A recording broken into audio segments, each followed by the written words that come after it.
Hello humans, my name is Dale Kingsmill and Immortal Conquest has asked me to do 2 more videos for this sponsorship. They like what we've got going on over here with us mythology nerds. So I get to talk about more mythology. Immortal Conquest, for anyone who hasn't seen the series of videos I just did, I'll put a card in the corner, is a mobile strategy game. It's got a whole lot of mythology tied up into it from a bunch of different places, Egyptian, Greek, Celtic, and they've asked me to look at some of the Gyro hero cards that you can get in the game and tell you the stories behind them. So today we're taking a look at Ra, the Egyptian god. Now you might be familiar with the character Ra. He is the major Egyptian sun god. He's depicted as having the head of a falcon, and he travels across the sky every day with the sun, bringing light to the world. But here's a story that maybe you don't know. Ra was actually the first king of Egypt. He was king of the gods and the mortals, and it was him who brought everything in the mortal world into creation by speaking the true names of the grass and the trees and the sand and the water and the sky.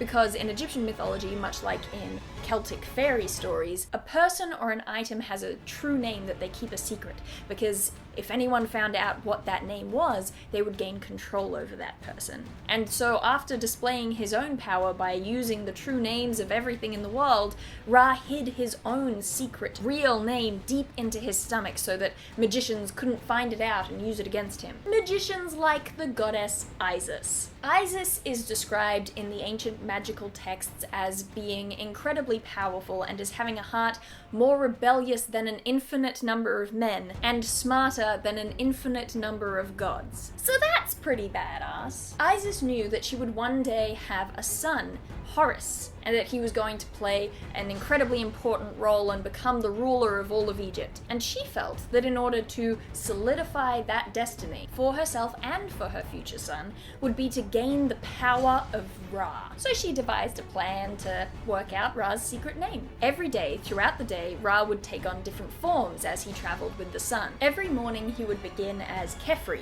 a god with a head like a scarab beetle who would roll the sun into the sky. Then he would become the falcon-headed Ra, his most powerful form. And finally, towards the end of the day, he would become the elderly, goat-like Atum. Isis knew that Atum, at the end of the day, was Ra's weakest form, and so she waited until he became this old goat man and began to absent-mindedly drool, at which point she immediately collected some of this spittle mixed with dirt, and she rolled it up and she formed it into a point, and it became a snake. A live snake in her presence. This was the first thing in creation that Ra wasn't responsible for making, and Isis took it to a crossroads she knew Ra would pass by, and she left it there, hidden and lying in wait. And because it wasn't something that Ra had made, when he passed by that crossroad, he didn't see the snake. And the snake didn't care about him and bit him. For the first time ever, Ra was experiencing the excruciating pain of venom. His screams were so loud they reached the heavens and the other gods, and he kept crying out about his pain, saying that it wasn't fire or water, but he felt as cold as water could possibly be, and he felt as hot as fire could possibly get. And just to emphasize his point, some trees burst into flames in the background. He called for all of the gods of magic to be gathered to try and cure him. Isis, along with all the others, played like she didn't know what was going on at all.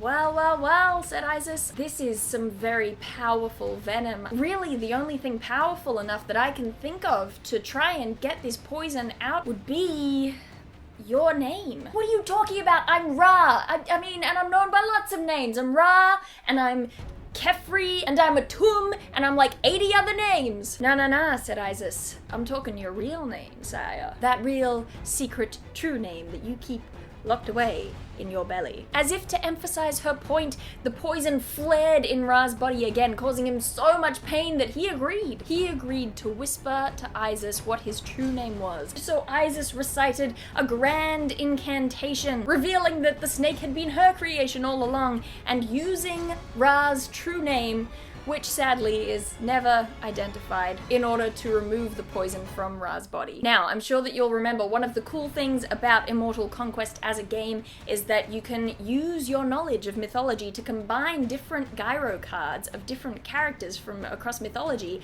in order to get bonuses. For example, maybe you would use your knowledge of Egyptian mythology to combine some guardians of Egypt. Heket, Apophis, Anuket, Anubis, and Ra combine to give you a bonus within this game. There you go, there's a little secret from me to you. Not as powerful as the secret of Ra's secret name, but it's still a cool secret. These 2 bonus Immortal Conquest videos are going to be coming out real quick in addition to the usual stuff, so aren't you lucky? Apart from that, I do believe that's it. I'm done, and I will see you next time.